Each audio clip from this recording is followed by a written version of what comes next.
আমি দেখতে চাইলাম শয়তানটা কই। 40 পাউন্ড মিশরীয় পয়সা লাগলো জাদুঘরে ঢুকতে। আমরা ঢুকতেছি, ঢুকে দেখলাম শয়তান কই, গুড়ি সব জায়গায়, বিশাল জাদুঘর। জিজ্ঞেস করলাম আসলটা কই? বলল যে তিনি দোতলায় আরাম ফরমাচ্ছেন, ওনারে দেখতে হলে আরো 40 পাউন্ড দেওয়া লাগবে। তো চিন্তা করলাম এটা কি অপচয় হয় নাকি? পরে দেখলাম আল্লাহ তাআলাই তো বলেছেন, কুল সিরু ফিল আরদ ফানজুর কাইফা কানা আকিবাতুল মুকাজ্জিবিন। আমার দুনিয়া ঘোরো আর আমার সত্যের অস্বীকারীরা তাদের পরিণতি আমি কি করেছি চোখ দিয়ে দেখো। তো আল্লাহই তো কইছে দেখতে যাই, দেখে আসি। যাই দেখলাম গ্লাসের বক্সের ভিতরে মিস্টার ফেরাউন চিতই শুয়ে রয়েছে। জীবনে তো শয়তান দেখি নাই। আমার মনে হয়েছিল শয়তান যদি দেখতাম মনে হয় এইরকমই হইতো। চোখ দুইটা এখনো আছে, মাথায় কয়েক গাছে চুলও আছে, হাতের নখও কয়েকটা আছে, গলাটা এরকম চিকন, বডিটা কাপড় দিয়ে জড়ানো। আহারে ফেরাউন, কি জ্বালান জ্বালাইছ। মুসা আলাইহিস সালাম অনেক সময় তাকায় দেখলাম, আমার মন ফিরে গেল 3500 বছর আগের কোরআনের পাতায়, ইতিহাসের পাতায়। এই ফেরাউন মুসা আলাইহিস সালামকে তাড়া করেছে। মুসা আলাইহিস সালাম সাগর তীরে বসে আছেন।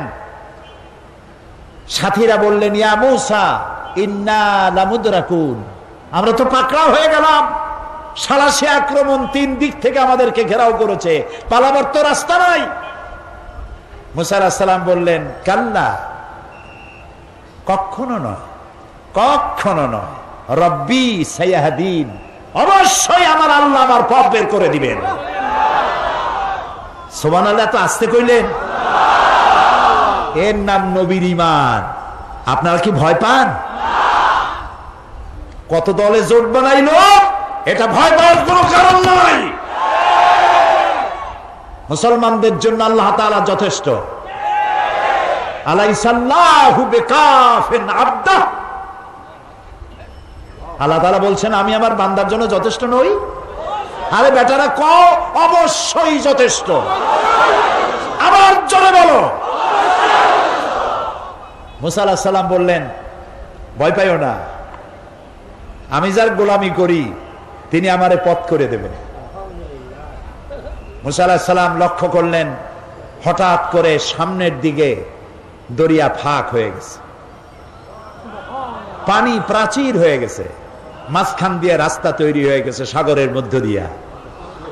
মুসা আলাইহিস সালাম তার দলবল নিয়ে রওনা করলেন। মাঝখানে এসেছেন ফেরাউন তার দলবল নিয়ে। দরিয়ার পাশে এসে দেখে, মাশাআল্লাহ, এ তো গ্র্যান্ড ট্রাঙ্ক রোড। ও মনে করছে ওর বাজানের তৈরি করে রাস্তা। দলবল নিয়ে ঢুকলো। ও যখন মাঝখানে, আল্লাহ মুসা আলাইহিস সালাম উঠাই দিয়েছেন ওপার, ঠিক জায়গা মতো গেছে। ইন্না বাতশা রাব্বিকা লাশাদীদ, এবার পাকড়াও এসে গেছে। আল্লাহ তাআলা বললেন, পানি বন্ধ কর, রাস্তা বন্ধ কর। আল্লাহর কি এত কথা বলার দরকার আছে? না। কি বলছিল? কোন? দুইটা অক্ষরের মালিক, কাফ আর নুন। কুন, দেন অ্যান্ড দেয়ার হয়ে যায়। ফায়াকুন, ইনফিনিট পাওয়ার, সীমাহীন শক্তির মালিক, যা খুশি তাই করেন।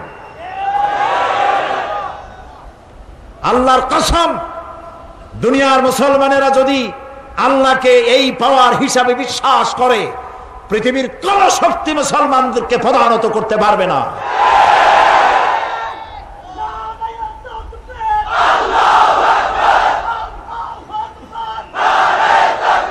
বাস, রাস্তা বন্ধ হয়ে গেল। সাথী সঙ্গী যা ছিল কয়েক সুবনির মধ্যে শেষ। এখন ফেরাউন একা সাগরের উত্তাল ঢেউয়ের মধ্যে একবার নিচে চলে যায়, আবার উপরে ভেসে ওঠে। পানি খাইতে খাইতে পেট গেছে পটকা মাছের সাইজ হইয়া। পটকা মাছ বলেন না? চট্টগ্রামে কি কয় না, কি এর পুঁটি মাছ চেনে না? পটকা মানে ফু দিলে পেট ফোলে, ক্রমান্বয়ে ফোলে, খাইলে মানুষ মরে।